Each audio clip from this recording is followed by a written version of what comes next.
Everyone இன்னைக்கு நம்ம என்ன பார்க்க போறோம்னு பார்த்தீங்கன்னா சேல்ஸ் ஃபோர்ஸ்லேருந்து ஜாப் போஸ்ட் பண்ணியிருக்காங்க. அது என்னன்னு பார்க்கறதுக்கு முன்னாடி இந்த மாதிரி ஜாப் அப்டேட்ஸை நீங்கள் மிஸ் பண்ணாமல் பார்க்கணும்னு நினச்சிங்கன்னா நம்ம சேனலை சப்ஸ்கிரைப் பண்ணிக்கோங்க. பக்கத்தில் இருக்க பெல் ஐக்கானையும் ப்ரெஸ் பண்ணிக்கோங்க. அப்போ தான் நான் டெய்லியும் போகிற ஜாப் அப்டேட்ஸ் உங்களுக்கு நோட்டிஃபிகேஷனாக வரும். ஸோ என்ன ரோல்னு பார்த்தீங்கன்னா இன்டர்ன்னு கொடுத்துருக்காங்க. இது வந்து ஒரு இன்டர்ன்ஷிப் ஆப்பர்ச்சுனிட்டி. லொக்கேஷன் பார்த்தீங்கன்னா பெங்களூர், ஹைதராபாத்னு 2 லொக்கேஷன் கொடுத்துருக்காங்க. ஸோ இது வந்து ஃபுல் டைம் ஜாப் தான். ஸோ கீழே பார்த்தீங்கன்னா கம்பெனி ஓவர்வியூ, ஜாப் டிஸ்கிரிப்ஷன், உங்கள் ரோல்ஸ் அண்ட் ரெஸ்பான்சிபிலிட்டிஸ், உங்களுக்கு என்னென்ன ஸ்கில்ஸ்லாம் இருக்கணும், கம்பெனி வந்து உங்களுக்கு என்னென்ன பெனிஃபிட்ஸ்லாம் ப்ரொவைட் பண்ணுறாங்க, இது எல்லாமே கொடுத்துருக்காங்க. இது எல்லாத்தையும் நீங்கள் கோ த்ரூ பண்ணிக்கோங்க. இதெல்லாம் உங்களுக்கு மேட்ச் ஆச்சுன்னா இந்த ஜாபுக்கு நீங்கள் அப்ளை பண்ணுங்கள். ஸோ ரோல் பார்த்தீங்க அப்படின்னா இன்டர்ன் சாஃப்ட்வேர் இன்ஜினியர்னு கொடுத்துருக்காங்க. ஸோ குவாலிஃபிகேஷன் பார்த்தீங்க அப்படின்னா நீங்கள் 2026 பேட்சாக இருந்தால் இந்த ஜாபுக்கு நீங்கள் அப்ளை பண்ணலாம்.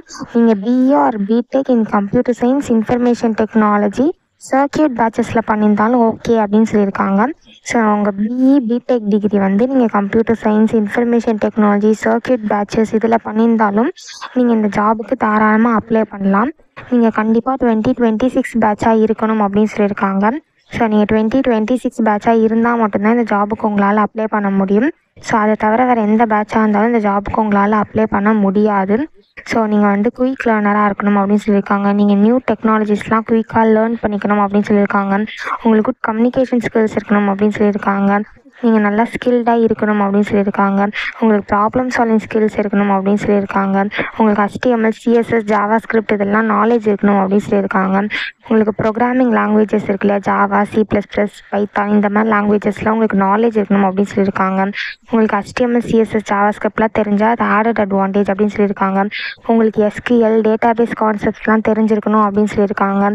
ஸோ உங்களுக்கு கம்ப்யூட்டர் சயின்ஸ் ஃபண்டமெண்டல்ஸில் ஸ்ட்ராங் நாலேஜ் இருக்கணும் அப்படின்னு சொல்லியிருக்காங்க. டேட்டா ஸ்ட்ரக்சர்ஸ் அண்ட் அல்காரிதமில் உங்களுக்கு நாலேஜ் இருக்கணும் அப்படின்னு சொல்லியிருக்காங்க. ஸோ இந்த மாதிரி சம் ஸ்கில்ஸ், குவாலிஃபிகேஷன்ஸ் இதெல்லாம் கொடுத்துருக்காங்க. இது எல்லாத்தையும் நீங்கள் கோ த்ரூ பண்ணிக்கோங்க. இதெல்லாம் உங்களுக்கு மேட்ச் ஆச்சுன்னா இந்த ஜாபுக்கு நீங்கள் அப்ளை பண்ணுங்கள். ஸோ இது எப்படி அப்ளை பண்ணணுன்னு பார்த்தீங்க அப்படின்னா இங்கே அப்ளைன்னு இருக்கு இல்லையா, அதை கிளிக் பண்ணிங்கன்னா இப்படி ஒரு ஸ்க்ரீன் ஓப்பன் ஆகும். ஸோ இதில் ஆட்டோ ஃபில் வித் ரெஸ்யூம்னு இருக்குல்ல, அதை கிளிக் பண்ணி உங்கள் ரெஸ்யூம் யூஸ் பண்ணி கூட நீங்கள் ஆட்டோ ஃபில் பண்ணி அப்ளை பண்ணிக்கலாம். அப்படி இல்லை அப்படின்னா யூஸ் மை லாஸ்ட் அப்ளிகேஷன் இருக்கு இல்லையா, அதை கிளிக் பண்ணி உங்கள் லாஸ்ட் அப்ளிகேஷனை யூஸ் பண்ணி கூட நீங்கள் அப்ளை பண்ணிக்கலாம். அப்படி இல்லை அப்படின்னா அப்ளை மேனுவலின்னு இருக்கு இல்லையா, அதை கிளிக் பண்ணி நீங்களே மேனுவலாக கூட அப்ளை பண்ணிக்கலாம். ஸோ நான் அப்ளை மேனுவலி கிளிக் பண்ணுறேன். ஒன்ஸ் நீங்கள் அப்ளை மேனுவலி கிளிக் பண்ணிங்க அப்படின்னா இப்படி ஒரு ஸ்க்ரீன் ஓப்பன் ஆகும். நீங்கள் ஆல்ரெடி சேல்ஸ் ஃபோர்ஸில் அப்ளை பண்ணியிருந்தீங்க அப்படின்னா உங்களுக்கு இமெயில் ஐடி, பாஸ்வேர்டு இருக்கும். அதை நீங்கள் டேரெக்டாக என்ட்ரு பண்ணி சைன்இன் பண்ணி அப்ளை பண்ணிக்கலாம். ஒரு வேளை நீங்கள் நியூ யூஸராக இருந்தீங்க அப்படின்னா இங்கே கிரியேட் அக்கௌண்ட்னு இருக்கு இல்லையா, இதை கிளிக் பண்ணிங்கன்னா இப்படி ஒரு ஸ்க்ரீன் ஓப்பன் ஆகும். ஸோ இந்த இடத்துல உங்கள் இமெயில் ஐடி, பாஸ்வேர்டு என்ட்ரு பண்ணிக்கோங்க. பாஸ்வேர்டு வந்து மேலே அவங்க கொடுத்துருக்காங்க இல்லையா, அந்த இன்ஸ்ட்ரக்ஷன் படி நீங்கள் கிரியேட் பண்ணிக்கோங்க. உங்கள் இமெயில் ஐடி, பாஸ்வேர்டு என்ட்ரு பண்ணதுக்கப்புறம் கீழே வந்து செக் பாக்ஸ் இருக்கு இல்லையா, அதில் டிக் பண்ணிவிட்டு கிரியேட் அக்கௌண்ட்னு கொடுத்தீங்க அப்படின்னா உங்களுக்கு அக்கௌண்ட் க்ரியேட் ஆகிடும். ஒன்ஸ் உங்களுக்கு அக்கௌண்ட் க்ரியேட் ஆனதுக்கப்புறம் சைன்இனுக்கு போய் நீங்கள் அக்கௌண்ட் க்ரியேட் பண்ணும்போது என்ட்ரு பண்ண இமெயில் ஐடி, பாஸ்வேர்டு என்ட்ரு பண்ணி சைன்இன் பண்ணி அப்ளை பண்ண வேண்டியதா. ஸோ இப்படி தான் அப்ளை பண்ணணும். இது அப்ளை பண்ணுறதுக்கான லிங்க் வந்து நான் டிஸ்கிரிப்ஷனில் கொடுத்துட்றேன், செக் பண்ணிக்கோங்க. தேங்க்யூ.